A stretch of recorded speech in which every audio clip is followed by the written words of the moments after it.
ಜಮೀನಿಗೆ ನೀರು ನುಗ್ಗಿ ಬೆಳೆ ನಾಶವಾಗಿದ್ದ ರೈತ ಮಹಿಳೆಗೆ ಪರಿಹಾರ ನೀಡಲು ವಿಳಂಬ ಮಾಡಿದ ಹಿನ್ನೆಲೆ ಗ್ರಾಮೀಣ ಕುಡಿಯುವ ನೀರು ಮತ್ತು ನೈರ್ಮಲ್ಯ ಉಪವಿಭಾಗದ ಸಹಾಯಕ ಕಾರ್ಯಪಾಲಕ ಇಂಜಿನಿಯರ್ ಕಚೇರಿಯಲ್ಲಿದ್ದ ಪೀಠೋಪಕರಣ ಹಾಗೂ ಕಂಪ್ಯೂಟರ್ಗಳನ್ನು ಜಪ್ತಿ ಮಾಡಲಾಯಿತು. ಪಾಂಡವಪುರ ತಾಲೂಕಿನ ವಡ್ಡರಹಳ್ಳಿ ಗ್ರಾಮದ ರೈತ ಮಹಿಳೆ ಕಾಳಮ್ಮ ಎಂಬುವವರು ತನ್ನ ಜಮೀನಿನಲ್ಲಿ ತರಕಾರಿ ಸೊಪ್ಪು ಬೆಳೆದಿದ್ದ ಸಂದರ್ಭದಲ್ಲಿ ಗ್ರಾಮೀಣ ಕುಡಿಯುವ ನೀರಿನ ಪೈಪ್ ಒಡೆದು ಜಮೀನಿಗೆ ನೀರು ನುಗ್ಗಿ ಬೆಳೆ ಸಂಪೂರ್ಣ ನಾಶವಾಗಿತ್ತು. ಬೆಳೆ ಪರಿಹಾರ ಕೊಡಬೇಕೆಂದು ಸಂಬಂಧಪಟ್ಟ ಗ್ರಾಮೀಣ ಕುಡಿಯುವ ನೀರು ಮತ್ತು ನೈರ್ಮಲ್ಯ ಉಪವಿಭಾಗ ಕಚೇರಿಗೆ ರೈತ ಮಹಿಳೆ ಕಾಳಮ್ಮ ಅನೇಕ ಬಾರಿ ಮನವಿ ಮಾಡಿಕೊಂಡರೂ ಪರಿಹಾರ ಮಾತ್ರ ನೀಡಿರಲಿಲ್ಲ.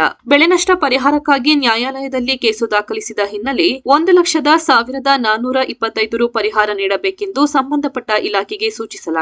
ಆದಾಗ್ಯೂ ಪರಿಹಾರ ನೀಡಲು ವಿಳಂಬ ಮಾಡಿದ ಕಾರಣಕ್ಕಾಗಿ ನ್ಯಾಯಾಲಯದ ಆದೇಶದ ಮೇರೆಗೆ ಪಾಂಡವಪುರ ಪಟ್ಟಣದಲ್ಲಿರುವ ಗ್ರಾಮೀಣ ಕುಡಿಯುವ ನೀರು ಮತ್ತು ನೈರ್ಮಲ್ಯ ಉಪವಿಭಾಗದ ಸಹಾಯಕ ಕಾರ್ಯಪಾಲಕ ಇಂಜಿನಿಯರ್ ಕಚೇರಿಯ ಪೀಠೋಪಕರಣ ಹಾಗೂ ಕಂಪ್ಯೂಟರ್ಗಳನ್ನು ನ್ಯಾಯಾಲಯದ ಸಿಬ್ಬಂದಿ ವರ್ಗ ಜಪ್ತಿ ಮಾಡಿ ನ್ಯಾಯಾಲಯದ ವಶಕ್ಕೆ ತೆಗೆದುಕೊಳ್ಳಲಾಯಿತು.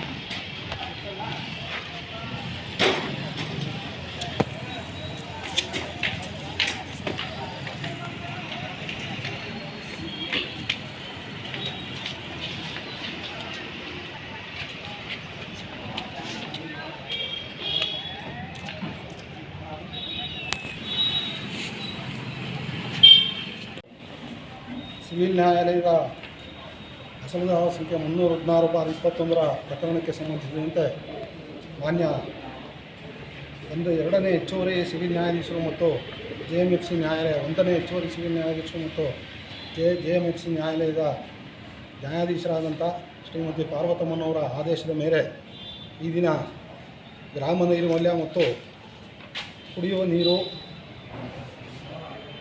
ವಿಭಾಗ ಕುಡಿಯುವ ನೀರು ಗ್ರಾಮೀಣ ಕುಡಿಯುವ ನೀರು ಮತ್ತು ಗ್ರಾಮ ನೈರ್ಮಲ್ಯ ವಿಭಾಗ ಪಾಂಡವಪುರ ಟೌನ್ ಈ ಕಚೇರಿಯಲ್ಲಿ ಕಾಳಮ್ಮ ಅಂತಕ್ಕಂಥ ವಡ್ಡರಹಳ್ಳಿ ಮಹಿಳೆಗೆ ಅವರ ಜಮೀನಿಗೆ ನೀರು ನುಗ್ಗಿ ಉಂಟಾಗಿದ್ದಂತಹ ನಷ್ಟ ಪರಿಹಾರವನ್ನು ಸಕಾಲದಲ್ಲಿ ಅವರು ಪಾವತಿ ಮಾಡದಿರೋದ್ರಿಂದ ನ್ಯಾಯಾಲಯದ ಆದೇಶದಂತೆ ಜಾರಿ ಸಂಖ್ಯೆ 14/23ರ ಜಪ್ತಿ ಆದೇಶವನ್ನು ಈ ದಿನ ನ್ಯಾಯಾಲಯದ ಸಿಬ್ಬಂದಿಯವರು ಕಾರ್ಯನಿರ್ವಹಿಸಿ ಅದನ್ನೆಲ್ಲ ಜಪ್ತಿ ಮಾಡಿಕೊಂಡು ನ್ಯಾಯಾಲಯದಲ್ಲಿ ಹಾಜರುಪಡಿಸಿದ್ದಾರೆ.